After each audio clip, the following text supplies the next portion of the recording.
Hello, today we will guide you through how to remove a study in Thinkorswim. In this walkthrough, we'll cleanly remove a study from your chart so your workspace stays focused and easy to read. This is helpful if your chart feels cluttered, you're troubleshooting a strategy, or you simply want to start fresh with your indicators. First, open the Thinkorswim app on your computer. Give it a moment to load fully so all charting tools are available. Once you're in, make sure a chart is visible on your screen.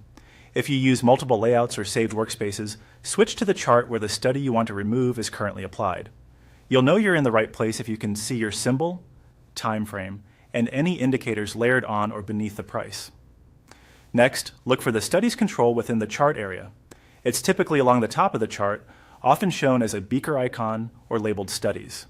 This is your hub for adding, adjusting, and removing indicators. Click the Studies control to open its menu. From the menu, choose Edit Studies. This opens the Edit Studies and Strategies window, where you'll see two main areas: Available Studies on the left and your Active Studies on the right. The active list is what's currently applied to your chart. Take a moment to confirm the exact study you want to remove, especially if you have similar ones with different settings. To remove a study, find it in the active list and click the X next to its name. That X is the Remove control and immediately takes the study off your active list. If you're cleaning up several indicators, you can click the X for each one you no longer need.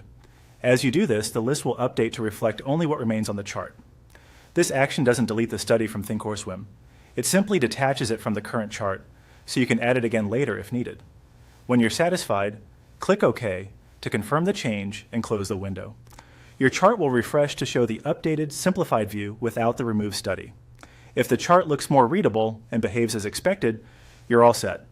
If you ever need that indicator again, return to the Studies control and add it back from the list of available studies with your preferred settings. That's it.